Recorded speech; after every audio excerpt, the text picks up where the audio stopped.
올해의 2주년 기자회견 631일 만에 대답이라는데 대통령실 대변인 이야기부터 들어보겠습니다.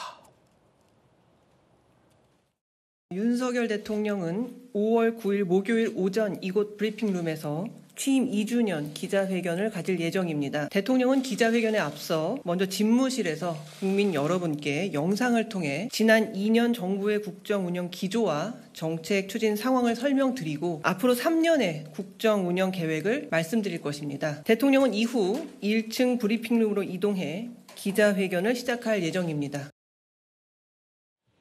대통령실 김수경 대변인의 발표였는데 특이한 건 이번 기자회견 때 모든 주제에 대해서 다 답변한다는 겁니다. 그러면 대통령이 민감한 질문들이 나올 수밖에 없다는 얘기인데요. 가능한 모든 주제에 대해 질문이 나올 텐데 국민들이 궁금해하시는 것 위주로 답변을 준비하자 대통령이 이렇게 밝혔다라는 얘기도 전해지고 있습니다.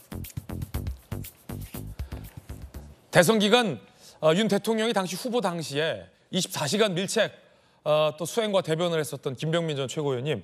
예. 그러면은 이 기자들이 당연히 이 명품백 수수 의혹에 대해서도 질문이 나올 것 같고 이 대선 패배와 아니죠 총선 패배와 관련해서 한동훈 전 위원장과의 이른바 관계 뭐 내지는 불화설에 관한 질문도 당연히 좀 나올 것 같은데.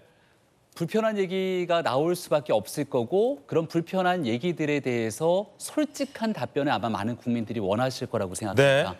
그리고 지난번 총선 패배 이후에 나왔던 메시지 중에 국민들이 보시기에 다소 조금 부족하다 생각했던 게 우리는 이제 열심히 하려고 노력했는데 그 진위를 국민들께 잘 전달되지 못했던 것 같다는 소통의 부족을 얘기했거든요.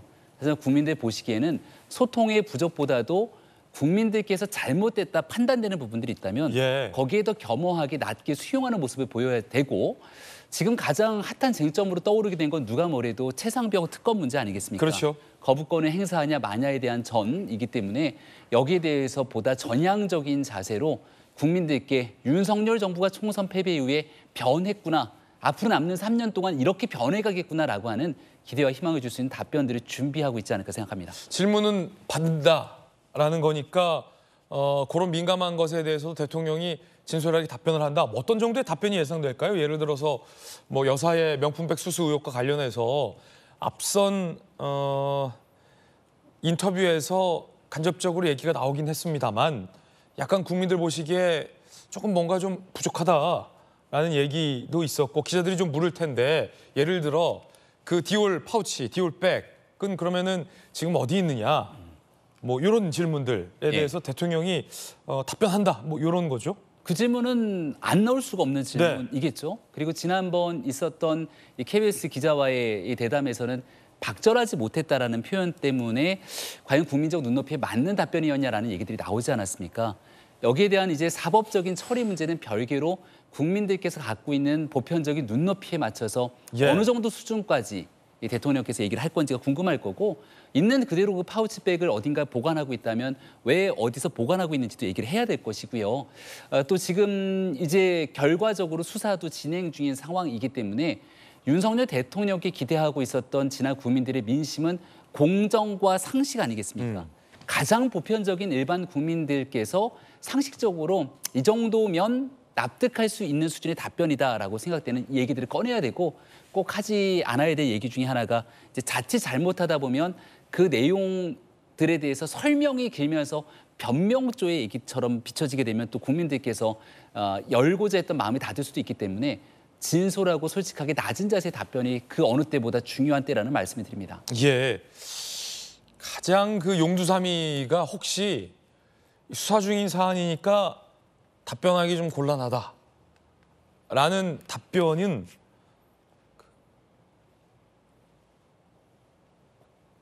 하는 것보다는 안 하는 게 나은 답변 아닐까. 그 정도는 저는 이겨낼 수 있을 거라고 보는 게요. 최근에 나왔던 최상병 특검 문제도 결국 공수처 수사 때문에 수사를 지켜보자라는 얘기가 방금 말씀 주셨던 그런 맥락인데 이 정도로 그쳐서는 국민들의 마음을 얻거나 지금 야당이 강력하게 제기하고 있는 그 법안 처리들을 사실은 막아낼 힘이 없습니다. 그렇다면 여기에 한 단계 더 나가서 이러한 상황들이 진행됐음에도 불구하고 미진하다면 그 이후에는 어떤 것이든 가능하다라고 하는 대통령실에 보다 주체적이고 주도적인 메시지가 나와야 되는데 저는 그 정도의 준비는 하고 있지 않을까 생각합니다. 예, 진솔한 답변 그리고 충분한 설명이 있으면 야당에서 제기하는 여러 가지 의혹도 국민들이 이해하고 넘어갈 수 있다라는 얘기도 대통령실 안팎에서 나오고 있는 상황인 것 같습니다. 모든 주제에 대해서 답변을 한다.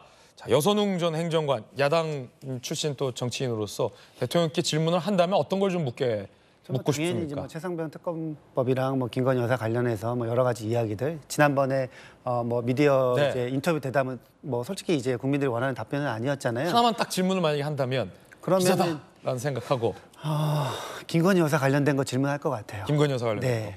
그래서 이 문제에 관련해서 국민들이 굉장히 의구심이 많은데 네. 보수 진보 할 것 없이 예. 이 문제에 대해서 대통령께서는 어떻게 하실 생각이냐 뭐 이렇게 질문할 것 같고요. 제가 만약에 또 이제 대통령 좀 참모라면은 최근에 기자회견에서 굉장히 화제가 됐던 기자회견 있잖아요. 민희진 대표의 기자회견. 예. 그걸 한번 보여드리고 싶어요. 그러니까 그동안 지금 윤석열 대통령이 뉴진스? 네, 뉴진스. 예. 그 민희진 대표 기자회견 한번 보시고 약간 이제 틀과 파격과 모든 거를 조금 다 깨라. 개저씨처럼 하지 말라. 깨시라. 아니 뭐 예. 그런 뜻은 아니고요. 그동안에 지금 윤석열 대통령께서 그 뭐 국무회의 메시지 예. 아니면은 대국민 뭐 담화 다 실패하셨잖아요. 그러니까 기존에 있던 거 한번 다 깨보고 새롭게 한번 새로운 형식으로 틀을 깨고 한번 해봐라. 예. 이런 뜻에서 한번 민희진 대표 기자회견을 한 번을 보고 여론의 반전을 일으키려면은 뭔가 국민들의 공감대를 일으켜야 된다. 그거 하나를 조금 배우셨으면 어떨까 이런 생각을 좀 가집니다. 그렇군요. 자, 어쨌든 이틀 뒤에 대통령 기자회견 한다니 저희도 생중계해 드리겠습니다. 사실 여권과 대통령실 안팎에서는 김 여사의 명품백 수수 의혹이나 최상병 특검 혹은 이종섭 호주대사 문제와 관련해서 대통령실에서 자세하고 자세한 소상한 국민들 앞에 충분한 설명이 있으면 사실 국민적인 의혹은 많이 해소될 수 있다라는 기류도 강한 만큼 대통령의 기자회견 지켜보겠습니다.